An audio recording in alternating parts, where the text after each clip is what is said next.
വഴിയോരങ്ങളിൽ നിരത്തി വെച്ചിരിക്കുന്ന ശ്രീകൃഷ്ണ വിഗ്രഹങ്ങൾ ഇപ്പോൾ തിരുവനന്തപുരത്തെ ഒരു സ്ഥിരം കാഴ്ചയാണ്.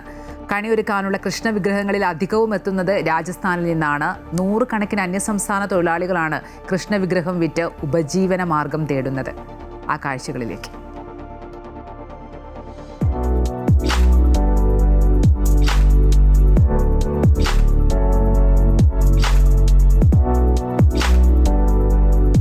സർവ്വ ഐശ്വര്യങ്ങളും പ്രദാനം ചെയ്യുന്നതാണ് വിഷുക്കണി എന്നാണ് ഐതിഹ്യം.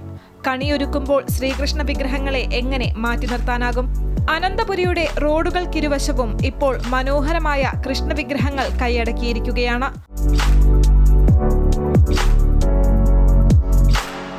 हम राजस्थान जयपुर से आते हैं। यहाँ पे 3 साल हो गया हमें।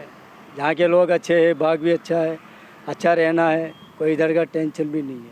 രാജസ്ഥാനിൽ നിന്നുള്ളവരാണ് പ്രധാനമായും തിരുവനന്തപുരത്ത് കൃഷ്ണ വിഗ്രഹങ്ങളെ തയ്യാറാക്കി വിൽക്കുന്നത്. സ്റ്റാർട്ടിങ് 100 രൂപയ്ക്ക് ഉണ്ട്, 200 ഉണ്ട്, 300 രൂപ ഉണ്ട്, 400, 500 മുകളിലില്ല.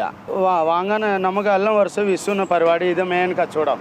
100 രൂപ മുതലാണ് കൃഷ്ണ വിഗ്രഹങ്ങളുടെ വില ആരംഭിക്കുന്നത്. ഗോക്കളെ മേയ്ക്കുന്ന കൃഷ്ണൻ, ഓടക്കുഴലൂതുന്ന കൃഷ്ണൻ, വെണ്ണക്കണ്ണൻ, അങ്ങനെ വിവിധ ഭാവങ്ങളിലുള്ള ശ്രീകൃഷ്ണ വിഗ്രഹങ്ങൾ ഇവരുടെ കൈകളിലുണ്ട്. അമൃത ന്യൂസ്, തിരുവനന്തപുരം.